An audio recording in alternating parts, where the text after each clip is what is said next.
Hi, this is the normal speed of our story about Sisa, a woman who disguises herself as a man for many, many years in order to make a living for her children. Be sure to listen to all the way to the end, where I will talk about some useful vocabulary.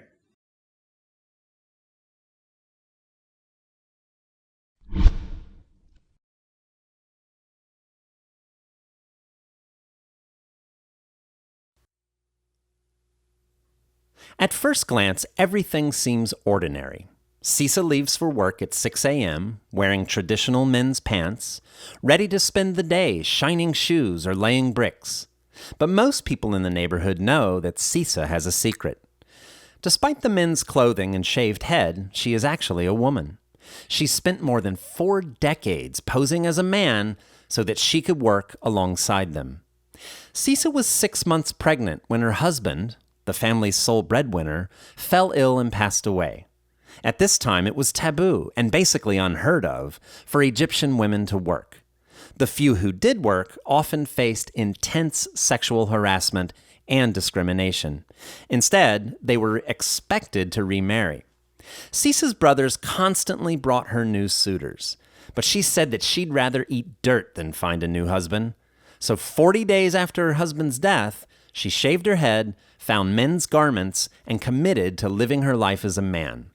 She's lived this way for 43 years and continues to do so today, saying she'll die in men's clothes.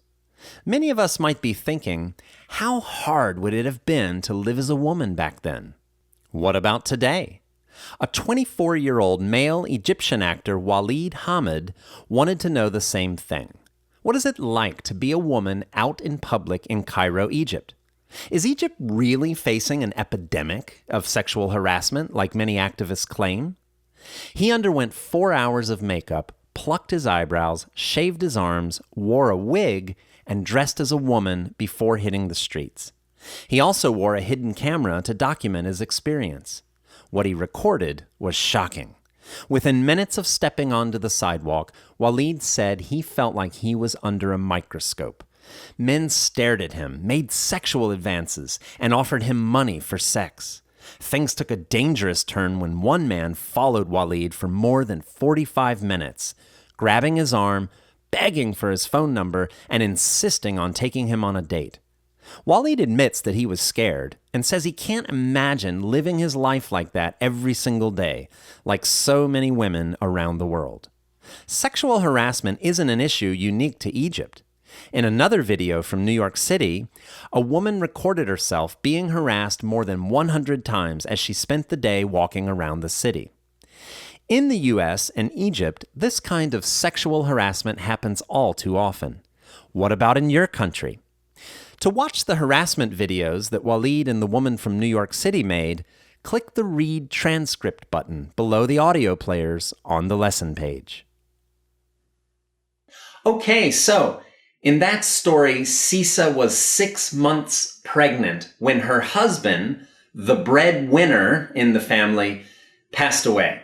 Now, breadwinner is a word that means the person who earns the income in the family. Now, traditionally, this was the man. The man worked outside the house. He's the one that made all the money, and he brings it home, and he uses that money to support his wife and children. Now, where does this come from? Well, in the early 1800s in England, bread was the main source of food. That was the staple food. And if you were poor, that was the thing you needed the most, bread. And to make bread, you need dough, right? And so that's the ingredients to make bread. So whether you buy bread or you use ingredients to make dough, it costs money. And so both of those words, bread and dough, are now slang terms for money. That's what they mean, money. And to win something means to struggle for it, to work at it, to work for it. So a breadwinner is a person who goes out and works hard and brings back the income for the family. we now live in a different world, right? Both men and women are breadwinners.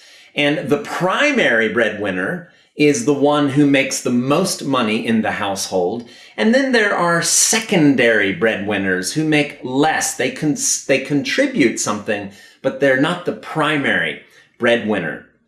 So in this environment, lots of people now in a household may be bringing back the money, which means to bring home the bacon. There's another term. Or to put food on the table. In your household, do you bring home the bacon? Do you put food on the table? Are you a breadwinner in your house? Right? And the people who depend on the breadwinners are those like children or people who don't work. And if you depend on someone else for your livelihood, for your income, then they are your meal ticket, right? You could say, oh yes, my father or my mother, they bring home the bacon and they're my meal ticket. They are the ones who give me the money I need to survive, right? And this can also refer to an ability that you have that earns you money. So if you're a professional pitcher on a baseball team, your arm is your meal ticket, right?